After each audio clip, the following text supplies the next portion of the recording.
Welcome back to another edition of the Disney Dish Podcast with Jim Hill. It's me, Len Testa. This is another show for December of 2017. We're getting to the end of the year, so it's time to relax, kick back, put on some eggnog listening music, pour some eggnog, and listen to us. In order to do all of those things, we need to bring in the man who knows how to pour a good stiff, what is it, Jim, like a barrel? How do you measure eggnog? By the glug? So weird you bring this up because I'm trying to deal with the health issues. I'm seriously looking at whether or not there was such a thing as an egg white nog. And so I'm basically told at that point, look, just drink the rum straight at that point. Like Egg Beater's version of eggnog, right? It's like, no, if you're going down that road, just have the rum. So Jim, before we get started on our show today, which is a listener question around the history of SpectroMagic, before we do that, a couple of news items. One, we see that Disney is announcing right now some upcoming news items for 2018. They're doing sort of a 12 Days of Christmas thing with this. One of the announcements was something that we had speculated on a couple of months ago. It was that when Disney brings back the sit-down restaurant at Caribbean Beach, it will again be called Shutters, which I think is mildly surprising. We weren't sure whether it was going to happen. It was the rumor we heard, but apparently they confirmed it just this week. Yeah, well, and again, just to stress here, this is the SHUTT version of Shutters rather than the SHUDD version, which I know whenever anyone proposed that you eat there, Len, that's what you did. Food that makes your skin crawl. Come on in. All right. I have to admit, I had a fondness for Old Port Royal, but that was because I remember staying there just as Disney MGM was opening, and back then it was new and unique, and Disney had never done a moderate. Yeah. But I guess over time it just kind of took a beating, and I'm happy to see it come back with that name. I just hoping it comes back as a better restaurant. Yeah, that's it. Hopefully we all believe in the Hindu version of reincarnation where we come back as better selves, right? Go with that on the restaurant side. The other interesting bit of news, and you had mentioned this about 10 days ago when we recorded a previous show, you had mentioned that Disney and Fox were secretly on again in terms of talking about their merger. And lo and behold, on Monday this week, it came out that they were again talking indeed.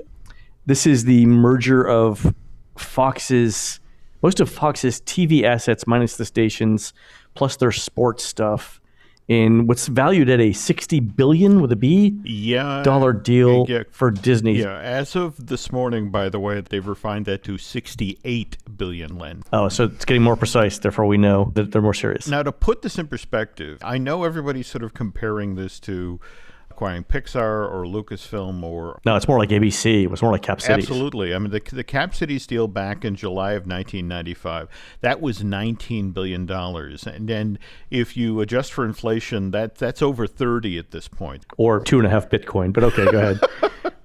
Thank you. It was funny, wasn't it? Oh, Bitcoin. Yes. In the middle of all of this, there's been all this talk about, and now Iger will have to extend. And again, we're on our third extension.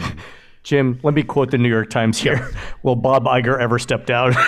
That's the headline of the New York Times. Well, will Bob Iger ever leave? I mean, Fox is like, look, we want Bob to stay in the building because Bob actually came on board at Disney in February of 1996 when they completed the acquisition. I mean, Bob, prior to coming to Disney, was actually the president of ABC Television from 94 to 95, and then he became the president and chief operating officer of Cap Cities ABC in 1995. So he's actually been through a merger of this size, which can take years. Oh, yeah. They supposedly completed the deal again, February of 1996. But as late as February 2001, they were still dealing with issues like, because Eisner wanted to be able to meet with people immediately at ABC rather than have to fly to New York. They actually built a brand new corporate headquarters for ABC across Riverside Drive from the Disney lot.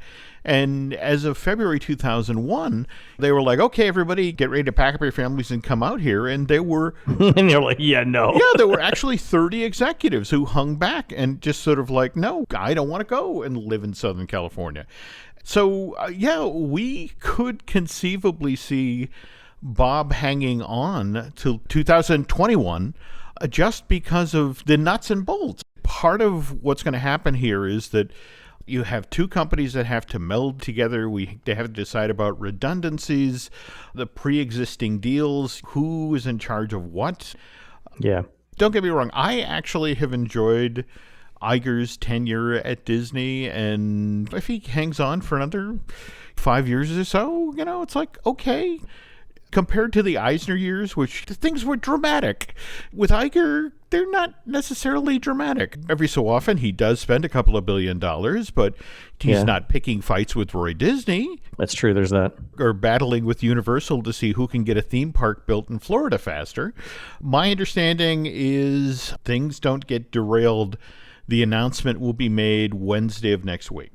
Then, at that point, it's going to take a full year, because a deal of this size, the government is going to have to sign off on. So you think December 13th, because we're recording this in advance, so you think that'll be the date that it's... Yeah, and then we're looking at a full year of getting the governmental approvals, getting the shareholders from the individual companies, and in between that time, it's kind of deciding who's in charge of Disney.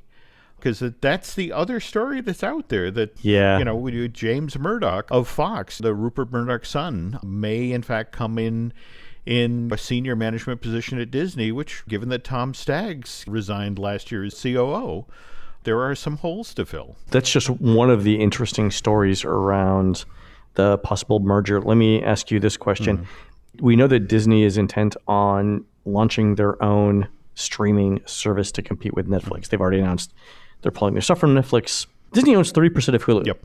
Fox owns 30% of Hulu. Is Fox's 30% stake in Hulu part of what is in this merger talk? Is that up for grabs as well? Yeah, and remember who owns the other percent of Hulu? That's Comcast. So if Disney gets the 30% that Fox owns, then they would have a controlling interest in Hulu. They could do whatever they want. Yeah, and in fact, the scenario that I've been hearing is that Comcast basically sells off Hulu at that point. But they wouldn't have any control over what happens. Yeah, there's a lot of interesting questions. Take, for example, what happens with Blue Sky Studios. Here's the animation studio that's done, 5 of the Ice Age movies, which only just this year, because Despicable Me 3 did as well as it did. That's now the highest grossing animated franchise in the history of Hollywood. But Ice Age is right up there. And Blue Sky is releasing a feature-length version of Ferdinand for the holiday season with John Sienna. I saw that. As I walk through New York, I see taxis with bullhorns on them now as promos. There you go. The irony is this is a Disney silly symphony that these guys have actually, from what I've seen of it, have done a brilliant job featurizing this. But at the same time, does a Disney actually need 3 animated studios? Yeah, maybe they go to television or something. Yeah, but at the same time, given the amount of money that Blue Sky's films have made to date, how do you give up on that, right? Yeah, and never mind the fact that it's based out of New York State and the tax situation, they can actually do things much more affordably than both Pixar and Disney can do right now. That's right, because New York State is actually pretty good for film and movie TV credits. Yep. And we won't even touch on the fact that as part of the Fox deal, you get the complete rights to the first 6 Star Wars films back, plus the X-Men. There's a lot of aspects of this that really tie into Disney's vision of how the company operates with its separate silos for Lucasfilm and Marvel and Pixar. But in all of this coverage, there is mention that the Comcasts of the world are still contenders in this deal, that they still would like to swoop in there and get this away from Disney. So I guess we won't know until the middle of next week. But as of right now, folks I'm talking with at the company, the sign that this is probably actually going to happen is the fact that there's now this dome of silence that's dropped over a certain level of management. And it's like everybody below is speculating, but the fact that everything is on lockdown and lots of people just being told, don't answer your phones, it's like, holy crud, this is actually going to happen. I'm surprised it's happening this fast. I've heard rumors that this could be possibly instead of a Disney buying Fox, this is more of a merger. And you've seen instances in this past where a smaller company essentially takes over a larger company by putting its management in place over it. So Fox is $68 billion. Disney's worth basically double that, $132. based on market capitalization. Do you think this is more of a merger than an acquisition? That's where the James Murdoch coming into a management position gets interesting. If you think about it, that is a repeat of what happened with Iger when Disney bought ABC. Yeah. So it would be interesting to have Murdoch come in sort of the Iger position with the understanding that Iger really does want to retire at some point. I mean, I know. Sure he does. I often indicate that I intend to go on a diet, Jim, by ordering a large pizza and 3 Cokes to drink. Well, as well. All I can tell you is that just last year that Tom Staggs, after they did that whole he and Rizzullo swapping positions in 2009, so the Parks and Resort guy would get some financial experience and so on. And, I mean, there was literally a bake-off for who would be the successor at Disney. And the thing with Murdoch is it turns out James Murdoch is actually a fan of Disney. The fact that Disney was able to do the Avatar thing at Animal Kingdom, that had to be signed off on by the Murdochs. Valid point. That's another aspect of this deal that people are quick to point to. It's like, if the 4 Avatar films that are now in production do anywhere near the business that the first one did, Disney will be well on their way to recovering the $68 billion just from those 4 films. I would be surprised if, when this is announced, that it's not talked up more as a merger, if the younger Murdoch is not in some sort of management position at Disney and supposedly being groomed to take over 4 or 5 years down the line. So, again, if they can pry the company out of Iger's cold, dead hands. But again, I have to tell you that Willow, Bob's bride, has been ready to put Disney in the rearview mirror for quite some time now. But every time she turns around, Bob goes and buys something. Yeah, and he's like, I got to stay till I get this latest acquisition integrated in the company. It's like the Winchester House. So for our listeners, the story is that back in the 1800s, the widow of the Winchester Empire, the guy that made the Winchester rifles, starts building a house and goes to a fortune teller or a psychic who says, as long as this house is under construction, you will not die. So she decides to just keep building onto the house, and she's adding room on top of room on top of room and stairways that go nowhere. And the house still exists. It's this famous landmark in California. And I get the feeling that Bob Iger is basically doing a Winchester House, but for Disney, where he can't leave as long as there's an acquisition to be integrated. Like a fortune teller told him, as long as you're buying companies and bringing them in, you'll never leave the company. Well, it's so funny you say that, because in 2014, that was actually used as a justification for extending Iger's deal, which as of October of 2011, Bob was supposed to step down as CEO in 2015, but stay on as chairman, and then walk out the door at June of 2016. But when Disney acquires Lucasfilm in 2012, here's the company extending his deal again in October of that year, because it's like, we haven't finished building Shanghai and we haven't integrated Lucasfilm, and better that we keep Bob on board. And here's poor Tom Staggs. He still hadn't been named CEO at that point. And it's like, I've done the talent portion of the competition, All right. What are we waiting for? Yeah, there you go. All right. Well, we'll see what happens a week from now. All right, Jim, on to today's topic. And this is actually a listener question sent to us from Bernie. Bernie, thank you very much. Here's the question, or the statement. Hello, Jim and Len. I love the episode where you went over the history of the Main Street Electrical Parade. Can you guys do an episode on SpectroMagic? It's one of the most beautiful and best nighttime parades ever made by Disney. I really want to know what the Spectro men were saying in the parade and what they were. That's the question. So I got to say, I like SpectroMagic a lot as a parade as well. I think it's got a great soundtrack. I was sad to see it go. It was also the first parade that my daughter and I saw together in the Magic Kingdom. So sentimental value to it for me as well. So Jim, what do you start us off? And I realize that this is probably at this point more than one show. So let's do the beginning part of it. All right. Today. We'll pick it up on another show. I also have a soft spot in my heart as well for SpectroMagic. I was actually there in the park the night that it debuted.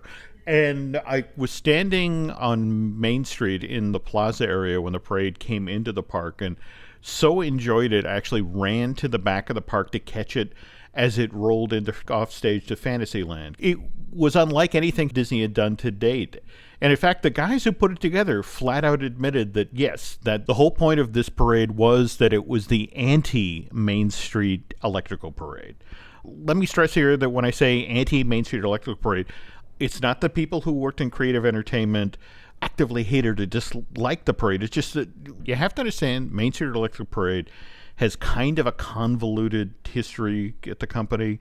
Back in the fall of 71, the people who were running Disneyland were feeling kind of put out because the Anaheim Park used to be the Disney corporate's darling. But now here's this $400 million vacation kingdom that's opened on 40 square miles of land outside of Orlando. And now Walt Disney World's getting all of corporate's love and attention, not Disneyland. And this actually began having an impact on morale at that theme park. I mean, Bear Country. You think Disneylanders would be excited about this new 4-acre land that by the fall of 71 was already under construction in the northwest quadrant of the park. But given that Walt Disney Productions was spending $7 million in Anaheim, what they were looking to do, they just wanted to add Country Bear, which had just opened at Disney World, to Disneyland's lineup. And as far as the Disneylanders were concerned, this was a case of getting Disney World's hand-me-downs. So management at Disneyland is like, we have to do something to turn this around. We have to make the people who work at this park feel special again. And ironically enough, the idea to do that came from one of the opening night parties at Walt Disney World. In fact, this is the one for the Polynesian Village Resort where they're holding a luau. And the cap for the show is... It didn't have a name because it was only supposed to be a temporary thing, but this was the electrical water pageant. If you flat out ask Bob Yanni, the gentleman who's in charge of spectacles for Disney, that was never supposed to be a permanent show. No, you look at it, it's basically baling wire on a float with some Christmas lights. That's it, exactly. That was the whole notion of, we're doing this for the one night, we're doing this to entertain the people at the party. But the reaction that it got from everybody was like, holy cow, that is the greatest thing I've ever seen. And can we run that for the folks who are staying at the Contemporary? And when we open the campground 6 weeks from now, can we put it over there? And it's just sort of like, you understand that it's all chicken wire, right? It's like, and Christmas lights and car batteries. This was only a one-night thing. But the folks who've been to the party were so crazed about it that, well, all right, let's run it again tomorrow night and then we'll shut it down. And then they were never able to shut it down. But meanwhile, here's Bob Yanni, again, the guy in charge of spectacles for the Disney parks. And there he is with Ron Midsiker, who also works that end of the business. And they know that here's Disneyland feeling like it doesn't have anything special. And Bob, to his credit, makes the jump from looking out at Christmas lights on a darkened Seven Seas lagoon. And it's like, well, hell, what if we were to turn down the lights at Disneyland and do something similar? And for the first 2 years, when the Main Street Electrical Parade was running from 72 to 74 at Disneyland, they were two-dimensional flats. Most of them had no dimensionality at all because they had been slapped together so quickly. If you want to read a great history of how the Main Street Electrical Parade came together, there's a book by Ben Sherman. It's just called Lights. It was published back in December of 2013. And you'd love this book because Ben Sherman. Ben was part of the team that did this, and he actually changes the names of the people at Disneyland who worked on this thing to protect the not-so-innocent. The subtitle of the book is actually Imagination, Egos, Mystery, Deceit, and 523,814 Lights. A physical book is now out of print, but you can still go read the Kindle. So if you really want to find out what happened here, go pick that up. Anyway, bare bones Main Street Electrical Parade runs at Disneyland summers of 72, 73, 74. Does exactly what people wanted. It creates this sensation. People come back to Disneyland over the summer, stay there late at night, which means they're eating in the restaurants, they're shopping, so it has this great plus to Disneyland's bottom line. Disneyland has this special thing that Orlando doesn't have, and that really helps turn the morale situation around at that theme park. Jumping ahead to 75, we're on the verge of the bicentennial. And so what the Disney company decides to do is, all right, let's do a bicentennial parade for both parks. And this is the first time Disney's ever built a parade for both parks simultaneously. It debuts the exact same time, April of 75, runs for 2 years. And then when it wraps up on September of 1976, it's like, well, the whole time Disneyland is getting people coming into guest relations going, that was wonderful. But when are you bringing back that Main Street Electrical Parade thing? My family and I loved that.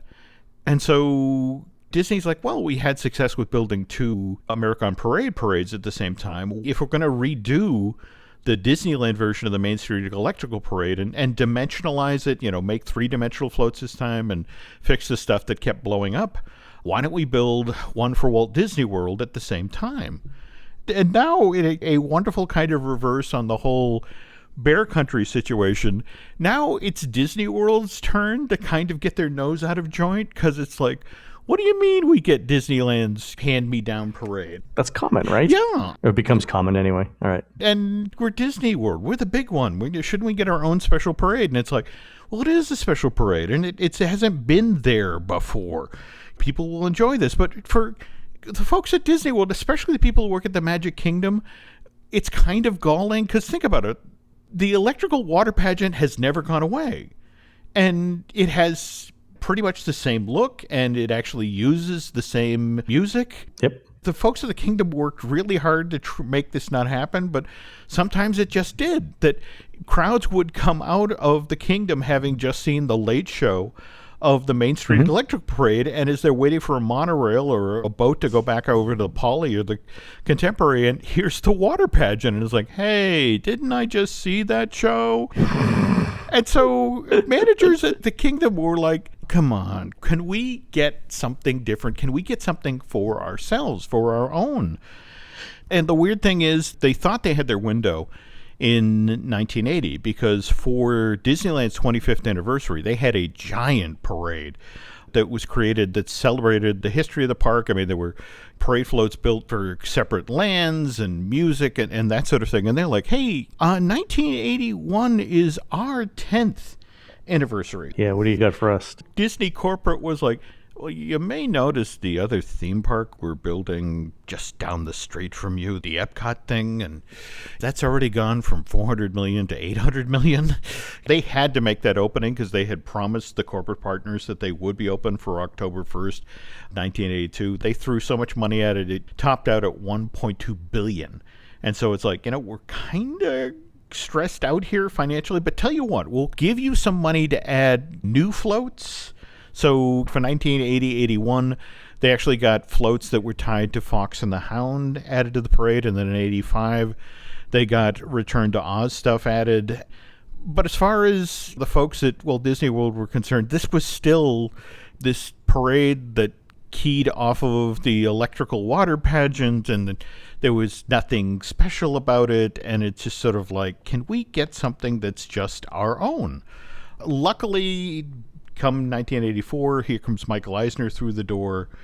But it takes a while to get Michael's attention, because by January of 1985, he's already announced that he wants to build Disney MGM Studio Tour. By when? Well, he wanted it open ahead of Universal Studios Florida, which at that point was supposed to open in 89. So they were frantically throwing money at that. That eventually went from a half-day park to a project that cost $300 million, but they got that open May of 89.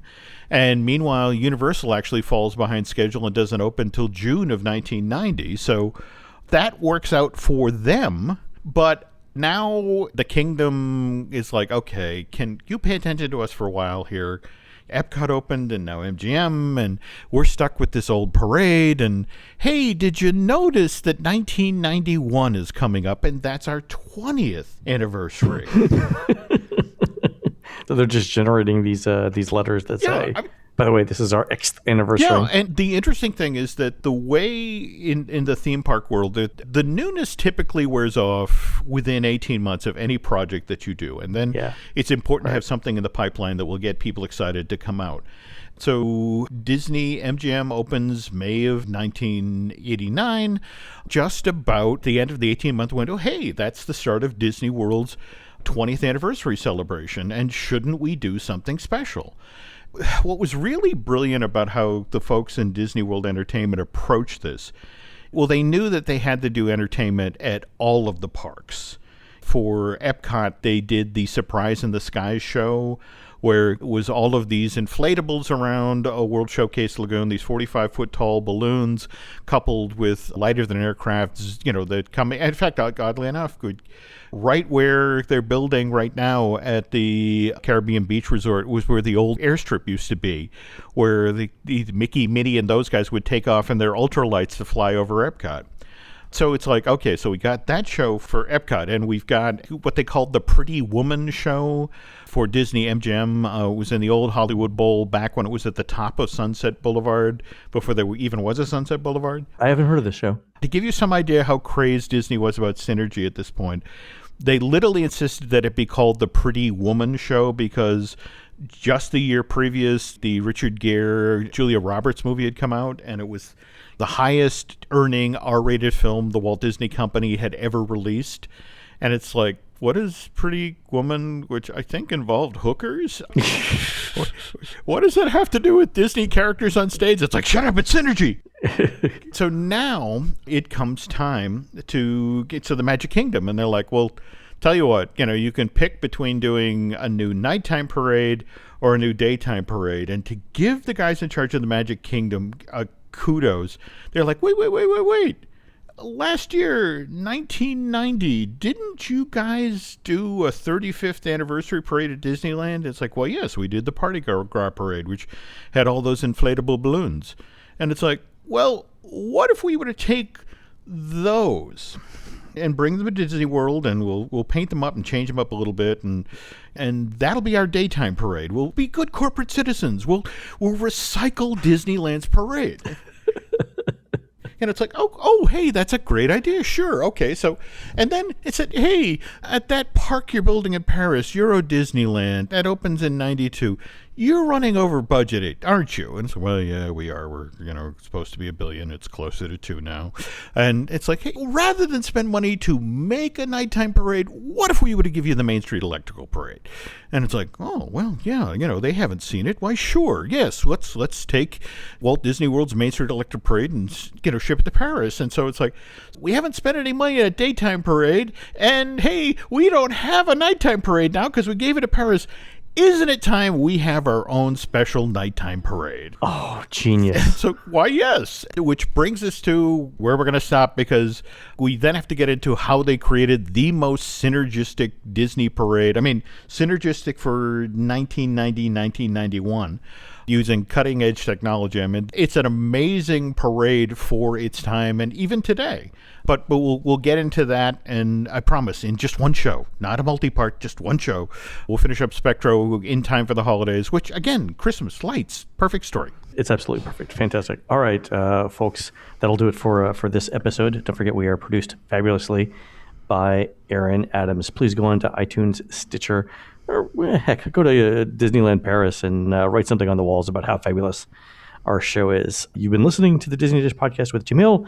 On behalf of Jim, this is Len. We will see you on the next show.